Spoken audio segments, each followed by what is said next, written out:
Boa noite a todos, boa noite a todas, são 19h30. Vamos nos lembrar, se o pobre não tem, Deus não permanece. E aí pessoal, tudo bem com vocês? Como é que vocês estão? Vocês estão bem?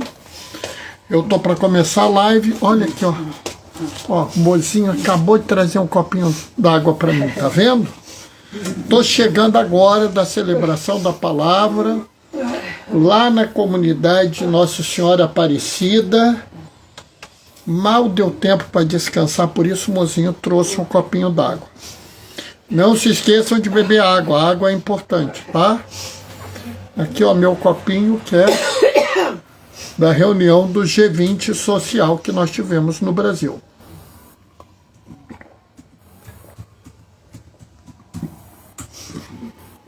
Como sempre, né? Eu faço um monte de coisa ao mesmo tempo.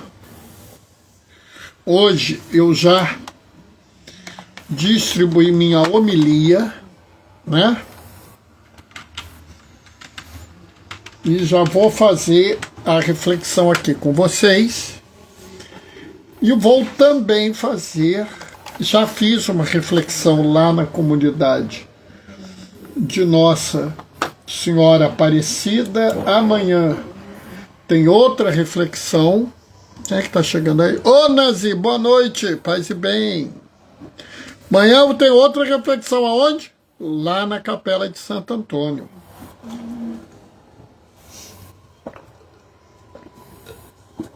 Então, como eu sempre falo, estamos nós na correria, né? Mas é assim mesmo. Não tem problema nenhum. A gente corre mesmo para resolver as coisas. Né? Daqui a pouco a gente vai fazer a leitura do Evangelho. Eu vou, enquanto isso, arrumar aqui o computador, porque eu tenho que ligar o computador, né? Então, estou ligando o computador.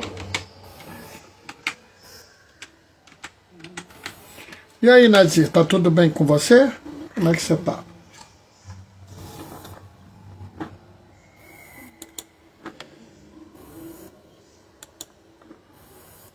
Bom, deixa eu localizar aqui a leitura, que é a leitura de amanhã. Amanhã, dia de São Pedro, a gente celebra São Pedro e São Paulo, né? O dia mesmo é na segunda-feira, mas a gente adianta, no caso, porque a gente adianta para que as pessoas possam celebrar. A igreja no Brasil recebeu essa autorização. A Conferência Episcopal pediu, e nós recebemos essa autorização, e agora está entrando a Fátima, amor. Opa, um beijo na Fátima. Boa noite, Fátima. Paz e bem, ela estava lá. Será, Fátima, que a minha homilia aqui vai ser igual a homilia que eu fiz lá com vocês? O que você acha? Né? Estou então aqui. Aonde? Aqui. É no Leãozinho. O mozinho agora tá, arrumei o computador dela, tá com computador novo, sabe? Tô aproveitando, inclusive, fazendo backup do HD antigo dela. Gratidão pela homilia tão linda, diz a Fátima. Obrigado, Fátima. Esse aqui é o HD antigo de mozinho. Né? Eu pus um novo para ela. Mas eu guardei o antigo. Né? Eu sou uma pessoa que fica guardando esses HDs todos. Né?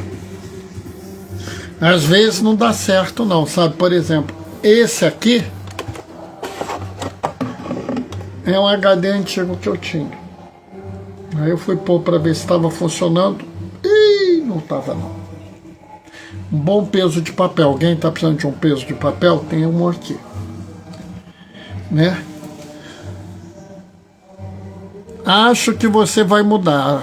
Ela está falando que a homilia vai mudar. Eu também acho. Beijos, Mônica. Diz a Fátima e diz assim: Ela merece um bom HD, tá vendo? Um bom computador, né? Eu gosto. Né? Tô esperando ela lá na quarta-feira, hein? Ouviu, Fátima? Ó, a Fátima mandou ajudar, mozinho. Pode deixar, eu faço tudo que eu puder. Mando, ainda mais com a Fátima mandando. Eu já faria mesmo com a Fátima mandando, a gente toca o bonde. Mas agora está na hora. Vamos começar a nossa celebração com a leitura, né? Opa, peraí que a Gracinha entrou. Boa noite, Gracinha, paz e bem. Que saudade de você, um beijo. Nazir está falando paz e bem, e a Fátima disse que vai na... Ah, que bom. Então vamos começar. O Senhor esteja convosco, Ele está no meio de nós. Proclamação do Evangelho de Jesus Cristo, segundo Mateus. Naquele tempo, Jesus foi à região da Cesareia de Filipe e ali perguntou aos discípulos: Quem dizeis os homens ser o Filho do Homem? Eles responderam: Alguns dizem que é João Batista, outros que é Elias, outros ainda que é Jeremias ou algum dos profetas. Então Jesus lhe perguntou: E vós, quem dizeis que eu sou? Simão Pedro respondeu: Tu és o Messias, o Filho do Deus vivo. Respondendo Jesus lhe disse: Feliz és tu, Simão, filho de Jonas, porque não foi um ser humano que te revelou isso, mas o meu Pai que está no céu. Por isso eu te digo, tu és Pedro, e sob esta pedra construirei a minha igreja. E o poder do inferno nunca poderá vencê-la. Eu te darei as chaves do reino dos céus. Tudo o que ligares na terra será ligado no céu, e tudo o que desligares na terra será desligado nos céus. Palavra da salvação. Sabe, esse evangelho é um evangelho muito conhecido, muito comentado. E às vezes eu tenho a impressão que a gente fica tão preso nas realidades de hoje que a gente não aproveita a totalidade do que esse evangelho tem para nós, né? Mozinha Fátima e a Gracinha estão dizendo que estão com saudade de você. Tá, um beijo pra Gracinha, pra ela também. Porque, sabe, a gente se prende. Existe um erro muito grave quando a gente vai interpretar a palavra do Senhor. É interpretar a palavra do Senhor fora do contexto dela. É você querer ler a palavra que Jesus nos dá como se Jesus estivesse falando isso ontem. Ontem Jesus esteve lá na Palestina, na Cesareia de Filipe, e falou isso. Não foi isso que aconteceu. Jesus falou isso há quase 2000 anos atrás. Numa outra realidade, numa outra experiência de vida. E ele falou isso para uma outra experiência de fé. E se você entende isso, você vai ver que isso é muito mais profundo do que você pensa, do que eu penso. Tá? Porque eu não gosto de dizer que as pessoas têm uma vivência de fé muito diferente da minha e que por isso eu sou muito bom e os outros não. Eu acho até que você pode ter uma experiência de fé diferente da minha. Provavelmente tem. Mas isso não quer dizer que eu seja melhor que você. Sabe, isso é uma coisa que a gente tem que aprender. E hoje nós estamos celebrando Pedro e Paulo. E essas leituras, elas me ajudam a pensar Pedro e Paulo de uma forma diferente que as pessoas colocam. As pessoas colocam Pedro e Paulo como se eles fossem verdadeiros gigantes da fé. Onde nós tivéssemos que olhar ele e dizer assim, nós não somos nada. E sabe, isso não só é errado, mas isso também acaba tendo um efeito contrário. Porque se Pedro e Paulo são tão excepcionais assim, acaba que a gente meio que desanima na caminhada. Se eu leio na segunda leitura, segunda carta a Timóteo, e vejo um homem prestes a ser martirizado, dizendo: completei a carreira, combati o bom combate, o Senhor me livrou de todo mal, eu vou receber a coroa da glória que o justo juiz vai me dar. E eu fico falando assim, poxa, se alguém falar mal de mim no WhatsApp, eu fico nervoso. Eu estou tão longe de Paulo. Se eu vejo Pedro tranquilo depois de terem matado Tiago, e eu falo, poxa, eu não tenho a mínima capacidade.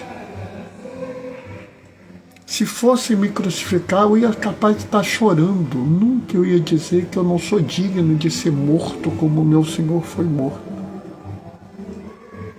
O que foi? Ah, o Zezinho tradicionalista está ali gritando, amor. Eu estou pronto para o martírio. É claro que ele está pronto para o martírio. Não discutam com ele, tá? Não discutam. Porque das duas, uma. Ou ele está pronto mesmo, e a gente tem que agradecer, ou ele está absolutamente iludido e não vai ser a gente falar para ele que vai mudar as coisas. Né? Mas a gente tem que ser sincero na fé.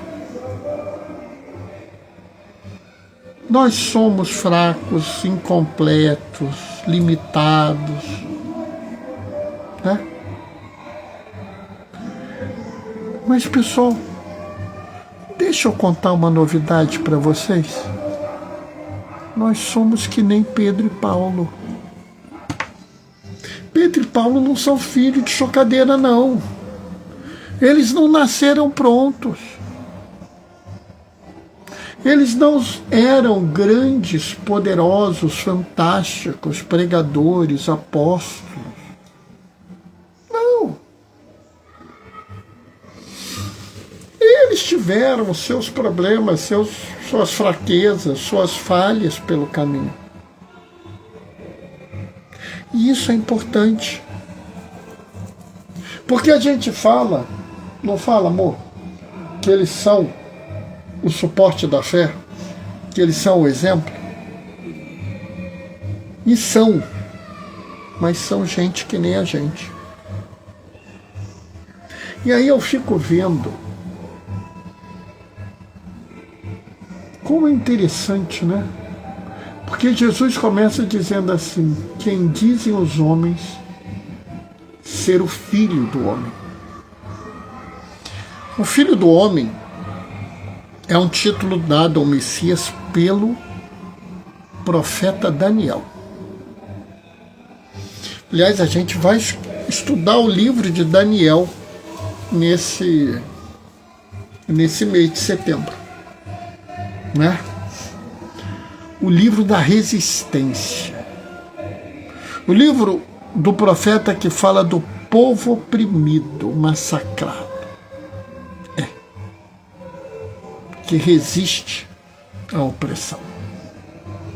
E é muito interessante, porque as pessoas esperavam que o profeta fosse filho de Davi, que ele restaurasse o reino de Israel. Inclusive, muitos chamam Jesus de filho de Davi, né? Esperando o meu livro que você me prometeu. Pode deixar que eu estou providenciando, tá? Fica tranquilo. E sabe, eu fico pensando, Jesus não gostava do título filho de Davi. Se você olhar, Jesus normalmente não usa esse título, e quase sempre ele não responde quando chamam ele de filho de Davi. Que eu me lembro, ele só respondeu ao chamamento de filho de Davi uma vez,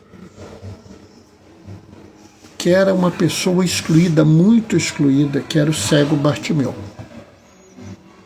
Coisa interessante, né? Mas ele se chama filho do homem. Ele nega o título da realeza, mas assume o título do compromisso contra a opressão, do compromisso pela libertação. Isso não é à toa. Isso não é à toa. Escolher este nome não foi à toa. Ele quis nos dar uma mensagem. Eu estou com os excluídos e com as excluídas. Eu estou com os periféricos e periféricas, com os marginais, com os abandonados, com os odiados, com os que sofrem preconceito e discriminação. Eu estou ao lado deles. Por isso eu sou o filho do homem. O título do profeta Daniel. E é interessante porque aqueles que nomeiam eles, João Batista, Elias, Jeremias e algum dos profetas, né? Eles confundem Jesus com um profeta. E como eu falei lá na Capela de Nossa Senhora Aparecida, é natural, né? Jesus é lindo, afirma a Fátima. Concordo. Sabe, por que eles confundem Jesus com o profeta? Porque Jesus assume a postura do profeta, que anuncia o reino de Deus e a sua justiça. Aliás, o próprio Jesus usa essa expressão, né, mozinho? Buscai primeiro o reino de Deus e a sua justiça. E aí eu fico pensando uma coisa.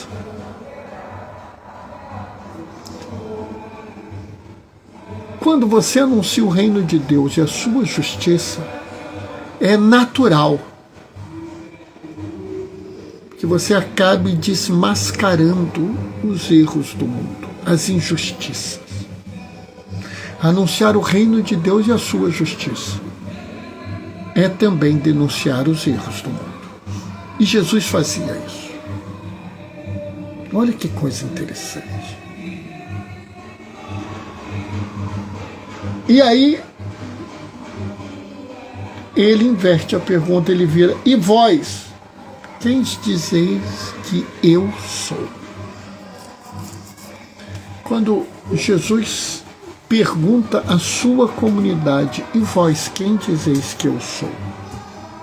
Jesus está falando para os seus discípulos e as suas discípulas. E essa pergunta,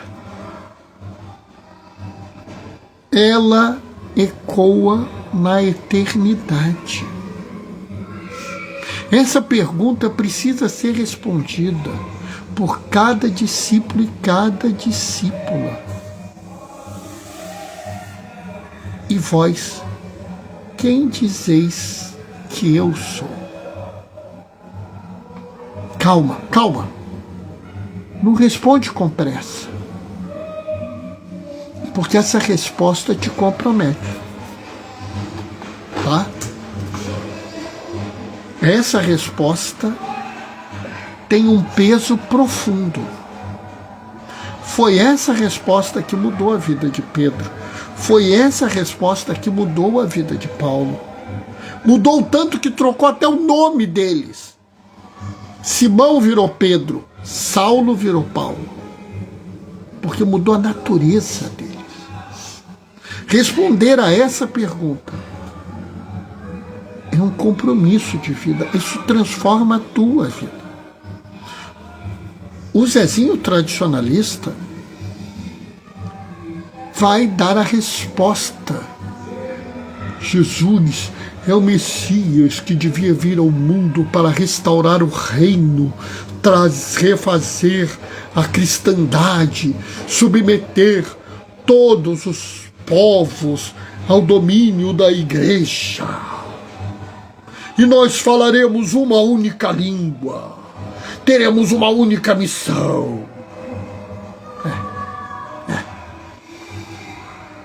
No Guia Inquisidor, você deve responder que Jesus é o Messias, a segunda pessoa da Trindade, Deus encarnado para nos salvar. Senão você queima no fogo do inferno, vai ser condenado. O Luizinho literal, você deve responder exatamente como Pedro falou.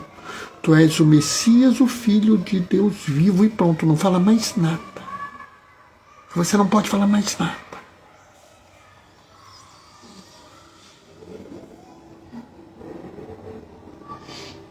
Será que é isso que você precisa responder?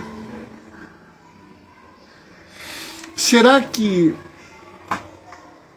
a sua resposta é um bando de palavras? Eu espero que não.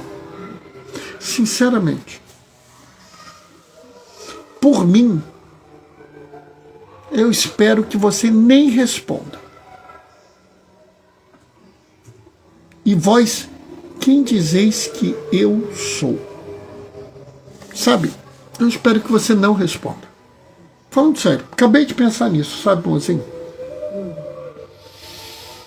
Quando João Batista manda um dos discípulos dele perguntar a Jesus: é você mesmo que eu estou esperando ou eu devo continuar esperando? Jesus responde: dizei ao João as obras que eu faço. Não adianta dizer que Jesus é o Senhor, se o senhorio de Jesus para você é dominação. Não adianta dizer que Jesus é o seu mestre, se você prega o ódio e a exclusão. Não adianta dizer que Jesus é o justo juiz, se você se baseia a sua vida inteira na injustiça. A resposta que você der deve ser a marca da sua vida. Por isso, talvez você não precise responder essa pergunta, mas você precisa viver a sua resposta. Sabe, de nada adianta eu dizer: Jesus é o Messias, é o servo sofredor que veio salvar o mundo, e eu, como diácono, devo me conformar ao Cristo servo. Nossa, Bernardo, que linda a sua resposta. A gente bem vê que você É um homem maravilhoso. Aí eu saio dali, chuto o cachorro, viro o rosto para o mendigo, trato o preto como se fosse um marginal, olho para a mulher como se ela fosse um objeto e destilo todo o meu preconceito. Mulher não sabe dirigir, e aquela ali é uma loura, é burra, né? Se eu passo pelo meu irmão imigrante, estou preocupado que ele está roubando os empregos da gente.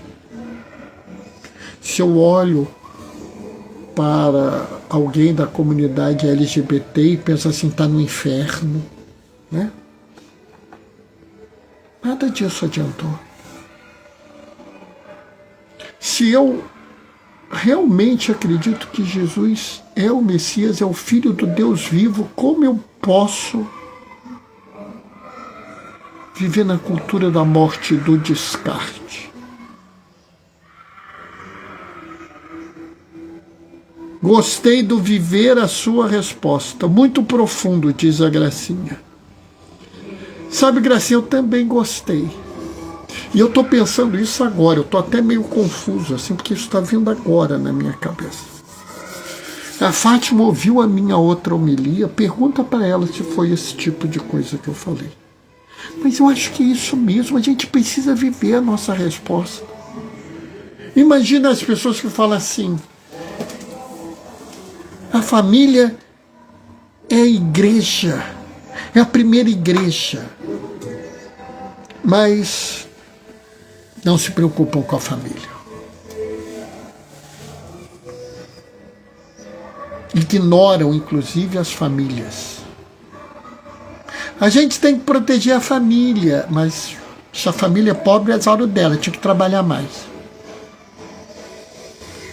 Eu tenho que proteger as famílias, mas a família está desabrigada, perseguida. Acabei de me lembrar, né? Quantas pessoas estão abandonadas por aí, né?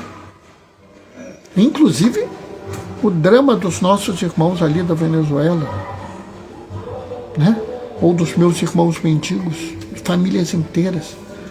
Ó, Fátima está falando, você mudou. Mudei mesmo, mudei a família inteira. Por quê? Porque vocês são uma comunidade diferente daquelas. As pessoas precisam ouvir diferente. Ó, Fátima está falando, é verdade, a gente não pode dizer que ama a família e tratar mal as famílias. Né, Papa Leão uma vez falou, se você é contra o aborto, mas é a favor da pena de morte, você não é para a vida. Caramba, teve gente que ficou revoltado quando ele falou isso. Mas é verdade, fazer o quê? Então, pessoal, vamos viver a nossa resposta. E assim, para fechar, quero lembrar vocês o seguinte. Quando Pedro recebe o poder das chaves, não é para ele ter autoridade. Não é para ele mandar ou desmandar. O poder das chaves é para ele servir a comunidade deles. E assim,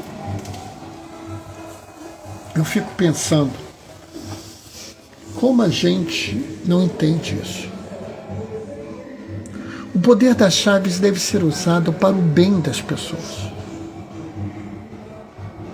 Ah, tal coisa aconteceu, nós estamos com uma situação horrível, o que eu faço? Que o poder das chaves resolva. Que eu use o poder das chaves para sanar o mal do mundo. Que eu use o poder das chaves para perpetuar o bem no mundo. O poder das chaves não pode ser exercido para trancar a porta do céu. Pelo contrário, o poder das chaves é para abrir a porta do céu a toda e qualquer pessoa. Que nós liguemos no céu os atos de bondade, de amor, de cuidado, de carinho que nós fazemos pela graça de Jesus. E que Ele desligue nos céus todos os males do mundo. Que sejam desligados as nossas faltas, os nossos pecados, as nossas fraquezas. Porque Deus é amor e misericórdia, é perdão e generosidade. Ele é rápido em nos abençoar e lento em nos condenar. Que as chaves do mundo, as chaves da igreja, sejam usadas sempre com essa ideia, né? E que a gente um dia se encontre com Jesus. Amém? Fátima, maravilhosa reflexão, Diácono Bernardo. Obrigado, Fátima, obrigado, muito obrigado. Bom, espero que vocês tenham gostado. Amanhã, domingo, não tem live, porque de manhã eu tenho atividade, de tarde é um momentinho de descanso e a gente vai na missa, né, Moody? A gente vai na missa das 18, não dá tempo de fazer live. Segunda-feira tem jogo do Brasil. Vamos torcer, né? Mas tem live, porque o jogo é de tarde, dá para fazer live de noite, tá? Então, segunda-feira a gente se vê. Bom, vou deixar minha bênção, o Senhor esteja convosco. Ele está no meio de nós. Por intercessão de Pedro e Paulo, desça sobre vós e permaneça para sempre a bênção do Deus Todo-Poderoso no amor, aquele que é Pai, Filho e Espírito Santo. Segunda-feira, 19h30, a gente se vê. Até lá. Beijos e bênçãos. Tchau, tchau. 2-1 Brasil, tá falando a Fátima. Pô, Fátima. Gozado, eu quando saí do hospital falei que ia ser 2-1 também. Será? Vamos ver segunda-feira. Até lá, pessoal. Vamos em paz, que o Senhor nos acompanhe. Tchau, tchau, pessoal. Beijos e bênçãos.